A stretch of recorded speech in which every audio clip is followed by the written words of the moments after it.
Let's go to Mark now in Downers Grove, Illinois. Hi, Mark. Hi, Pat. So just two quick points. I'm I'm wondering about the devil and how much sin do we initiate on our own, and how much sin does he jump into our heads with? And an example is when I'm praying and all of a sudden something horrible and vile comes into my mind. Mm-hmm. I know that's from the devil. I did not initiate that. But let's say I'm walking along and I'm not getting visually stimulated or hearing or hearing stimulated. Just walking along, minding my own business, not reading, just kind of a blank mind. Mm-hmm. And all of a sudden, bam, some horrendous thought comes into my mind. So the question is, how much of this is initiated by the devil, and how much of it comes? This is important. How much of it comes out of our own sick little mind? um, most of it is coming from the devil. Some of it is coming from your own sick little mind. And when I say your, I'm referring to all of us, because we all have our own pathologies in the spiritual life. So think of it this way, Mark. The fallen angels, unlike the good angels who have duties assigned to them by God, they're his ministering servants. And we only know a bare minimum of all the things that God has the angels doing. But they're there to serve him. The fallen angels don't even have that. There's nothing for them to do. So their intellects were darkened in the fall, and their hatred of God and the things of God is fixed and permanent. So not only do they not have anything to do, the only thing that they really want to do is to try to take as many of us to hell with them as they can. So they're always watching. And I was talking about how they don't, being pure spirits, they're always awake. They don't take time off. They don't clock out at the end of the day or any of those things. So what they do is they watch you and me. St. Peter says in 1 Peter chapter 5, the devil is like a roaring lion prowling around looking for someone to devour. So he says, resist him.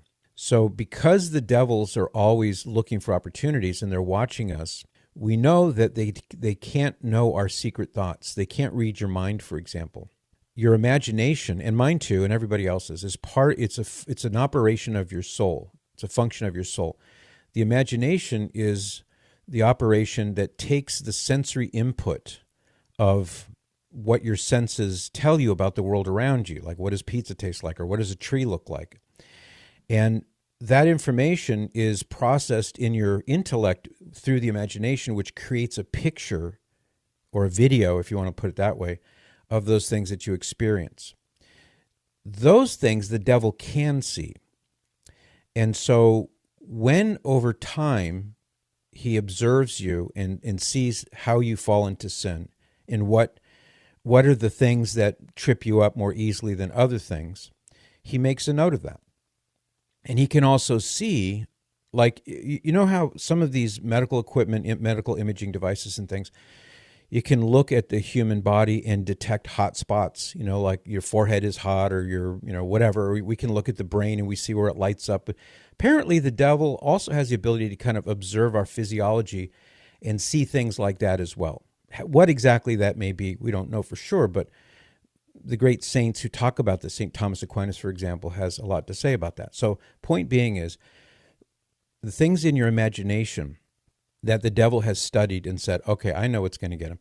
That's why it happens the way you described it, where you're in line going up to communion, and all of a sudden, out of nowhere, you're praying and trying to focus on the Lord, and out of nowhere, this picture of you-know-what is there in your mind. Well, the devil is like, hey, check this out. Look at this. Wouldn't you rather think about this? That's him doing that. But we contribute to it insofar as we entertain those ideas. So at some point in your life, or maybe over a long period of time, in your mind, you were thinking about these things and looking at these pictures and watching these mental videos and things like that. So the devil's going to say, okay, I'm going to try one of those. You know what I'm saying? Does that make sense how that ties together? Yeah, it does. And you know what? Being that I'm older, I'm in my 60s. I had a lot of time and a lot of bad things go through my brain, especially since I wasn't always a Christian. Mm-hmm. Yeah. So here's my So advice. yes, My advice would be to ask your guardian angel to help purify your memory and cultivate a relationship with your guardian angel and ask him to help remove some of those pictures and videos and the things that the devil can use to exploit you. And he will help you do that. He will help you purify your mind of those things. You know something, I told this to my son. I did look at, some pornography many, many, many years ago, and I said it probably took 20, 25, 30 years to flush that crap out of my brain. But unless I really go searching for it, and I never do, it's finally gone. It takes time. Yep. Yeah, and it takes time and effort to really, what did Jesus say about the pure of heart? Blessed are the pure of heart, for they shall see God, I think is the rejoinder. So, it's the striving with God's grace, because he can do this in us. It's practically impossible for us to do it, but with his grace, if we're striving to be pure of heart, and it's not easy, as you well know, God will grant that. But if we don't strive for it, then we're stuck in the mud. We're stuck where we are. Yeah. Well, that's very helpful. I really appreciate it. I hope it helps somebody else. It's been on my mind for a long time. I understand. Well, my only advice at this point would be redouble your prayers to your guardian angel. Make him your close friend and confidant, and speak to him and ask him for the things that you need help with, and ask him to pray for you, and ask him to let God grant you things like the purification of memory. And the closer you get to your guardian angel, the more effective he can be in your life. Yeah, that's something I really do need to bolster up, and I'm going to. Awesome. I've heard you talking about that before, and I've never really acted on it. I need to make it a priority. Yeah, don't we all? Well, I'm happy to hear that, Mark. Thank you. God bless you. And I will pray that as time goes forward, you will have less and less to have to worry about. We're going to come right back with more of the Patrick Madrid Show on Relevant Radio and the Relevant Radio app. For more of the Patrick Madrid Show, visit relevantradio.com/Patrick.